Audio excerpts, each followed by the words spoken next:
Hello everyone, welcome to Teachers Club. Hope that all of you are fine. 5 नवंबर 2022 को NTA यानी national testing agency ने UGC net के result declare किए।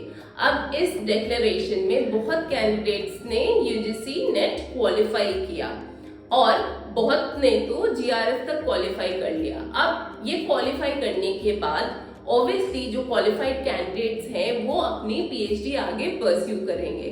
तो PhD आगे pursue करने से पहले हमें ये जानना बहुत जरूरी है कि यूजीसी ने पीएचडी से रिलेटेड नई गाइडलाइंस क्या जारी की है। तो आज हम उन नई गाइडलाइंस को जानेंगे और उसको समझेंगे ताकि हम अपनी पीएचडी स्मूथली कैरी ऑन कर सके।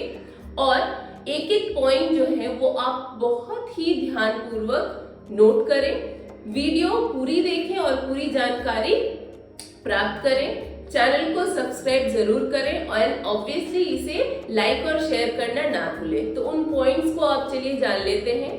पहला पॉइंट ये है कि पहले जब हम अपनी फाइनल थीसिस सबमिट करते थे तो क्या होता था कि एटलीस्ट हमारे जो रिसर्च प्रपोजल है या फिर रिसर्च पेपर है वो किसी न किसी दो रिसर्च प्रपोजल या रिसर्च पेपर हमें जर्नल में पब्लिश करना मैंडेटरी था या फिर ये एकदम अनिवार्य था।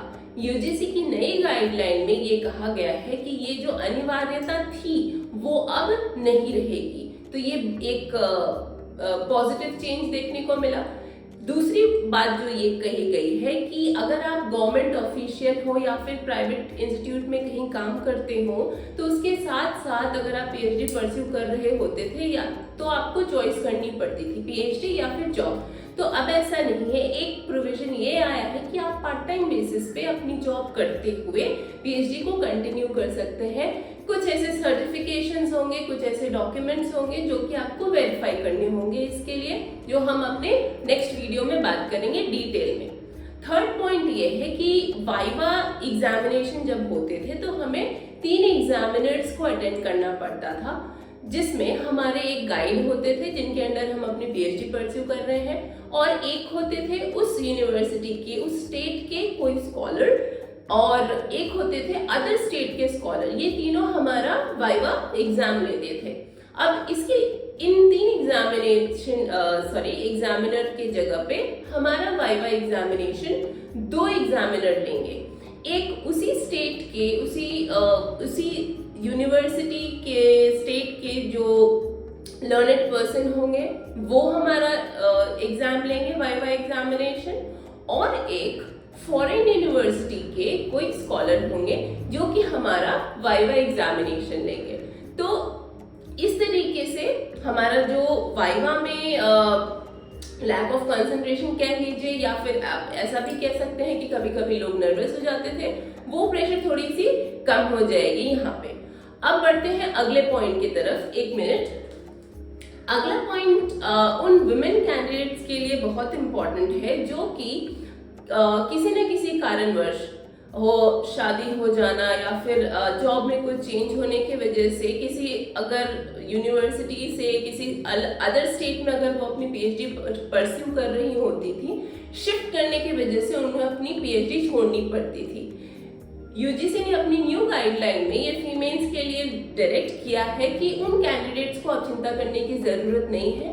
वो जिस भी स्टेट में जिस भी सिटी में माइग्रेट कर रहे हैं या फिर शिफ्ट कर रही हैं उस सिटी के यूनिवर्सिटी के पीएचडी प्रोग्राम के अंडर या फिर स्टेट के यूनिवर्सिटी के पीएचडी प्रोग्राम के अंडर वो अपनी पीएचडी कंटिन्यू कर सकती हैं। और अगर वो फेलोशिप अगर वो पा रही थी उस अपनी लास्ट यूनिवर्सिटी से, तो इस स्टेट की या फिर जिस जगह पे आपने शिफ्ट किया है उस शिफ्टेड प्लेस की यूनिवर्सिटी से आपकी वो फेलोशिप कंटिन्यू रहेगी।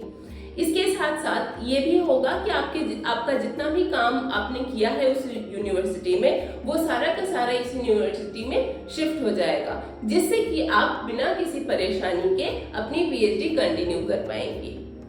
अगला बदलाव देख लेते हैं। तो अगला बदलाव कुछ इस तरीके से है कि आप यूजीसी ने ये साफ बता दिया है या ऐसा कह दीजिए कि डिक्लेयर कर दिया है कि पीएचडी ऑनलाइन मोड में या फिर डिस्टेंस मोड में, सॉरी ओपन मोड में या फिर डिस्टेंस मोड में यूजीसी पीएचडी को रिकॉग्नाइज नहीं करेगा। तो ये भूल आप ना करें या किसी के बहकावे में ना आए। प्रॉपर जो डायरेक्शन है, प्रॉपर जो इंस्ट्रक्शन है, उसके तहत अपनी पीएचडी परस्यू करें। ओपन या डिस्टेंस मोड में यूजीसी के अंडर पीएचडी मान्य नहीं होगी। अगली पॉइंट देखते हैं। अगली पॉइंट ये है कि आपके वाइवा में कुछ रिलैक्सेशन हुए हैं।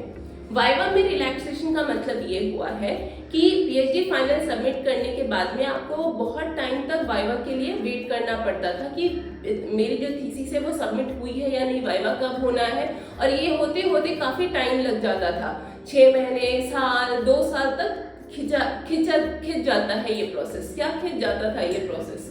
तो इस चीज को दूर करते हुए यूजीसी ने ये कहा है कि आप अपनी फाइनल थीसिस जब सबमिट करेंगे उसके 6 महीने के अंदर अंदर आपका वाइवा हो जाना है, और इसके साथ साथ आपका जो सर्टिफिकेट है वो भी आपको मिल जाना है।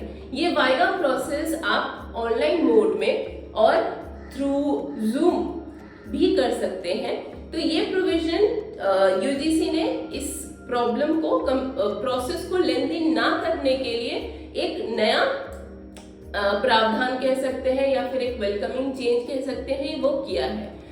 और लास्टली जो है बहुत ही इंपॉर्टेंट पॉइंट है उन कैंडिडेट्स के लिए जो कैंडिडेट्स अपनी मास्टर डिग्री नहीं किए हैं लेकिन इच्छुक है कि वो पीएचडी करना चाहते हैं या किसी फील्ड में रिसर्च करना चाहते हैं। तो अगर आपने 4 ईयर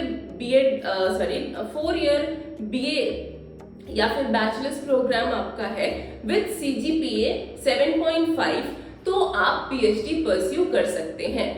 तो यही कुछ ऐसे पॉइंट्स हैं जो कि जानना हमारे लिए बहुत ज्यादा जरूरी है इन केस हम अपनी पीएचडी स्मूथली कंटिन्यू करना चाह रहे हो। होपफुली ये पॉइंट जो है वो आपको अपनी पीएचडी में हेल्प करेंगे।